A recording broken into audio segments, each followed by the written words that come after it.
Esta es La Vasija, Radio Cultural de Concepción del Uruguay, Entre Ríos, Argentina, y contiene leyendas, cuentos, biografías, historia, arte y música. Conducción y producción de Rubén Daniel Roude.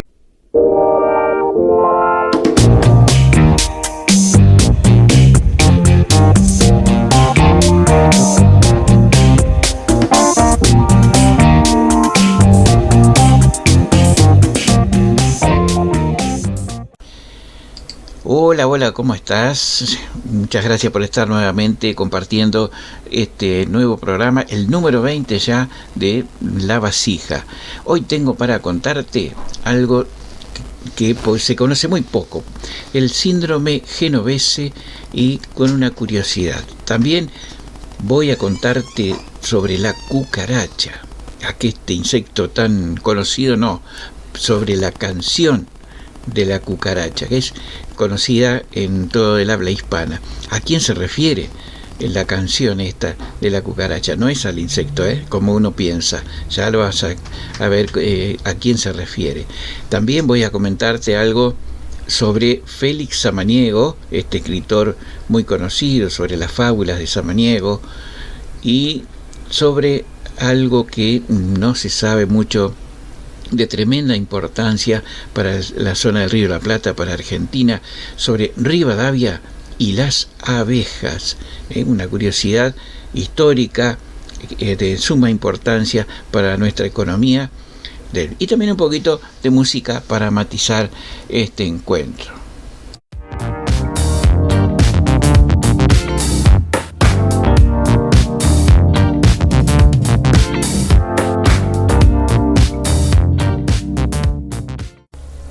¿Sabes cuál es el síndrome genovese o efecto espectador?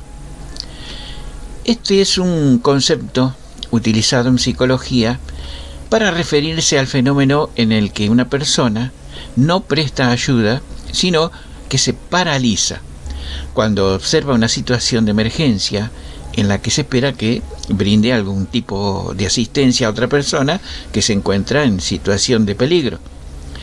Este fenómeno se empezó a estudiar a partir del brutal asesinato de Kitty Genovese. Esto ocurrió en el barrio Queens, en Nueva York, uno de los casos de homicidio más famosos ocurridos en aquella ciudad. Según la prensa, 38 testigos contemplaron el asesinato. Decía que había un sinnúmero de personas a la vuelta y ninguno acudió en su ayuda en defensa de Kitty Genovese. El impacto de este asesinato repercutió a lo largo de décadas y fue uno de los factores que impulsaron el sistema de emergencia 911 en Estados Unidos. Así que entonces ya sabes lo que es el síndrome genovese, el efecto espectador, cuando uno se paraliza ante una situación, no puede acudir porque está inhibido psicológicamente de brindar ayuda.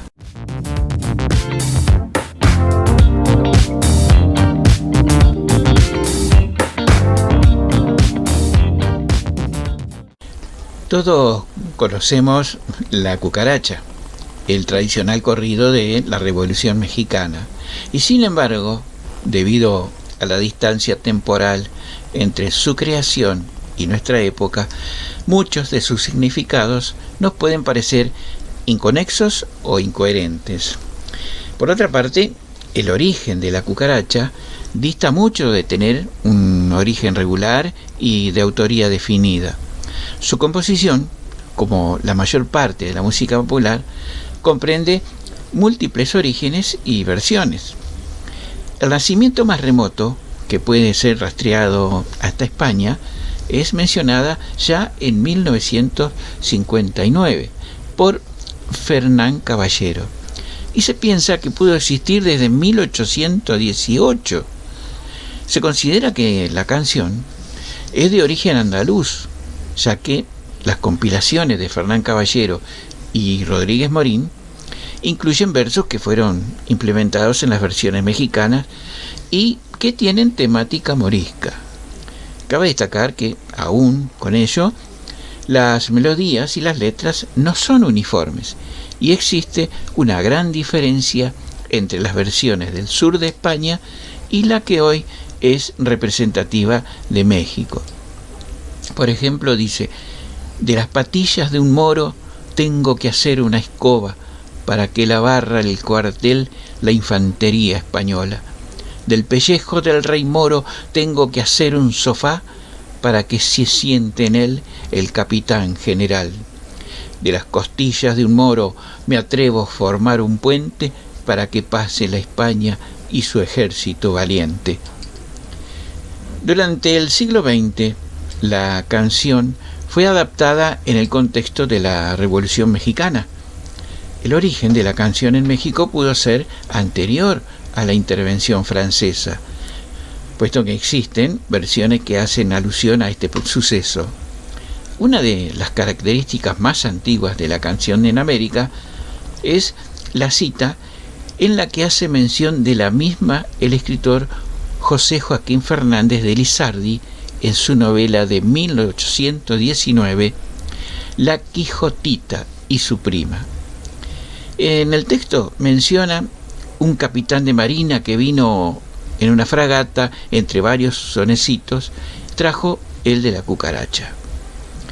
La cucaracha de Pancho Villa dice que, de acuerdo con la mayoría de los cronistas, la cucaracha se convirtió en una de las canciones favoritas de las tropas de Francisco Villa, quienes modificaron la letra para hacer referencia al dictador Victoriano Huerta, quien tenía la fama de ser alcohólico y consumidor de marihuana, ya en aquella época, ¿no? Y cabe destacar que la canción siempre había sido de uso despectivo y burlesco. Mientras que en España se trató de los musulmanes, en México se usó la melodía para burlarse de las tropas francesas y luego de Huerta. Sucede que Victoriano Huerta solía consumir cantidades excesivas de coñac, por lo cual su andar se entorpecía. Sin embargo, cuando estaba sobrio, también caminaba con torpeza, ya que era cojo y tenía cataratas, lo que le impedía moverse ágilmente. Huerta era la cucaracha que ya no puede caminar.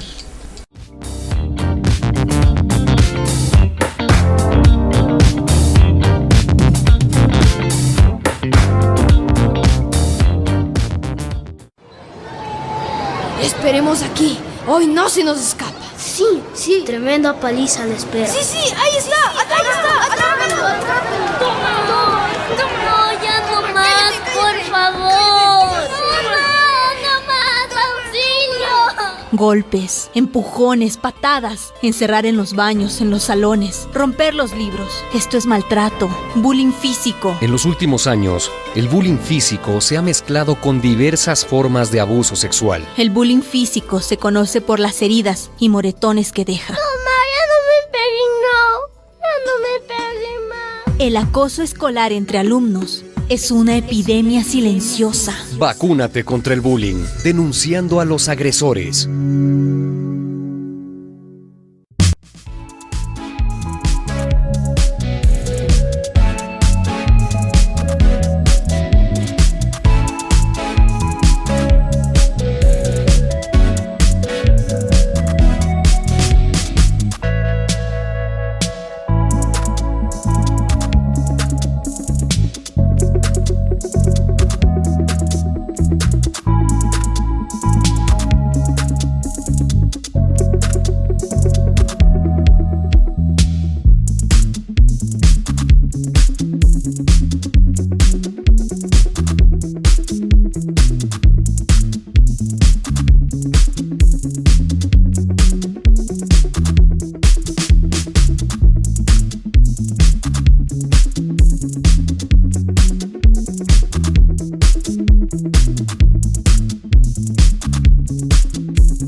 voy a contarte una historia de Rivadavia, una historia curiosa que muy poco se sabe. Es la que corresponde a unas abejas que él había traído de Francia. Él había sido un progresista, secretario de gobierno de Martín Rodríguez allá por el año 1821 y presidente de la Confederación Argentina por el 1826. Esos días agitados eran parte del pasado, y sin desentenderse por completo de la política, sus objetivos principales habían cambiado. Sus ambiciones pasaron a ser los libros, las plantas, los árboles, las cabras y sobre todo las abejas. Para llevar adelante su plan, llegó desde Francia con un baúl lleno de textos, cajas con semillas de plantas exóticas y 2 colmenas. A las cabras no hacía falta que las trajera porque ya las había comprado en Cachemira, las importó durante su mandato. El objetivo había sido mejorar la producción textil en el territorio argentino. En cuanto a las abejas, el aporte sería revolucionario porque se trataba de la Apis mellifera, que es un tipo que jamás había sido visto en Sudamérica. Tengamos en cuenta que hasta ese momento las 32 especies conocidas en toda la región, que eran más pequeñas y no picaban, producían poca miel y no tan dulce como las de estas abejas. Un dato que no se puede dejar pasar por alto es que durante el citado gobierno de Rodríguez, Rivadavia había fomentado la publicación de un periódico que tratara sobre los adelantos de la ciencia. Y el nombre de este diario era La Abeja Argentina. Según vemos, su relación con los zánganos, las obreras y la reina data de los años 20. 4 horas después de haber desembarcado en Buenos Aires, Rivadavia recibió órdenes del gobierno de salir de la ciudad, porque no era bienvenido. Él estaba involucrado en unos hechos que consideraban graves para la época, y durante casi un mes se mantuvo en aguas del puerto. Estaba ahí a la espera de una definición de la Cámara de Representantes. Pero las señales no eran auspiciosas. Por ese motivo se dispuso a organizar la mudanza a Colonia del Sacramento, en el Uruguay. Allí contaba con una propiedad y un gobierno amigable. Arribó en un barco de porte menor, el 27 de mayo de 1834, con las semillas, los libros, las cabras y una de las colmenas. El otro enjambre se vio perjudicado por los inconvenientes del destierro, y los insectos, como no recibieron la atención adecuada, se murieron.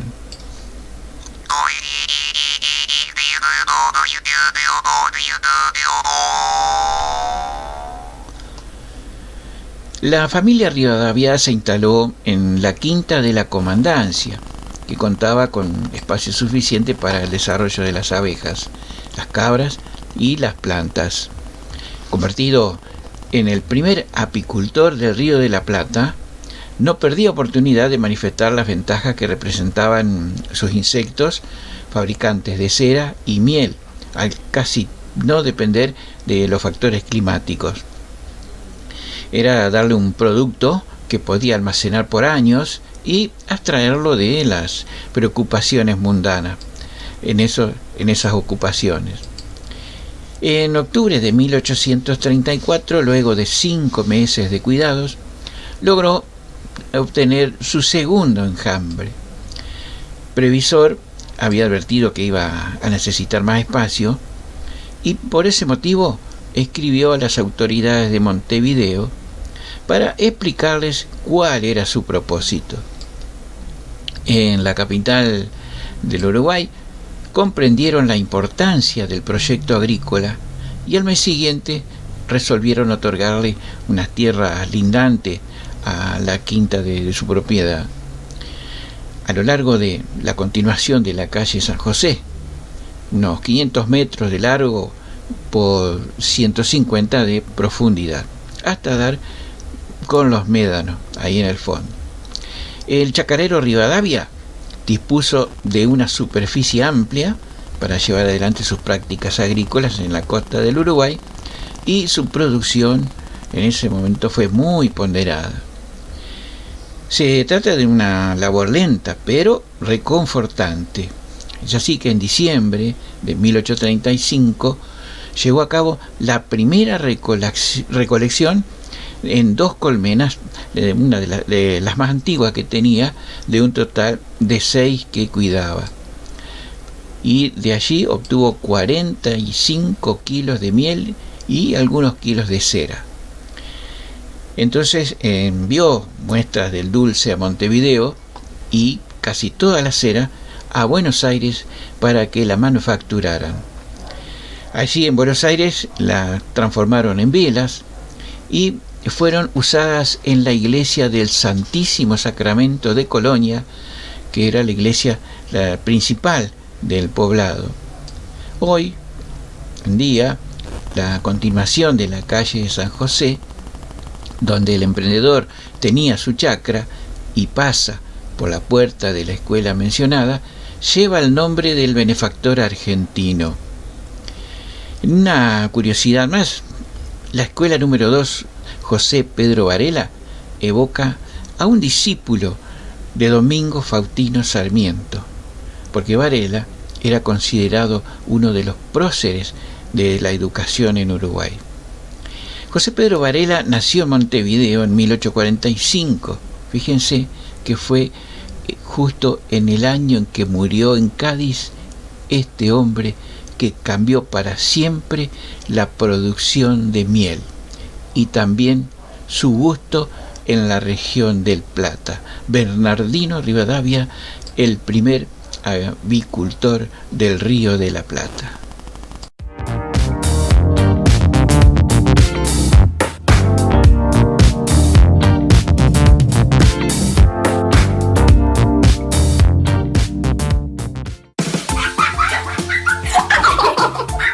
Ahora que nos toca quedarnos en casa por el coronavirus, podemos crear rutinas. O sea, planificar cosas para que toda la familia haga cada día. Por ejemplo, en mi casa ya tenemos un horario para que entre todos limpiemos la casa, preparemos las comidas y también para jugar y pasar tiempo en familia. Y en mi casa ya pusimos 1 hora para acostarnos, otra para estudiar o trabajar desde casa y otra para levantarnos. En la rutina también debemos dejar tiempo libre para que cada miembro de la familia pueda hacer las cosas que más les gustan. También debemos ayudar a que nuestros hijos e hijas sigan aprendiendo, con juegos y actividades educativas, como leer cuentos y oír canciones o hacer dibujos. Es bueno tener rutinas, ya que nos permitirán convivir con orden, alegría y armonía. ¿Te animas a preparar una rutina con tu familia? Todos juntos contra el coronavirus. Un mensaje de UNICEF y esta emisora.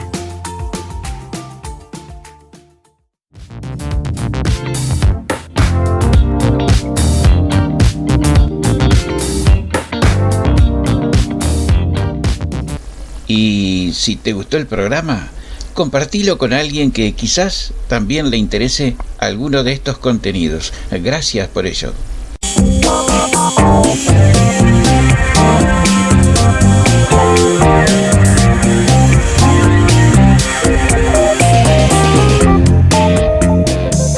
Y esto ha sido todo por hoy. Muchas gracias por su atención y nos encontramos en el próximo programa con un nuevo contenido de La Vasija. Suscríbete para que te avisemos cuando saldrá el próximo programa.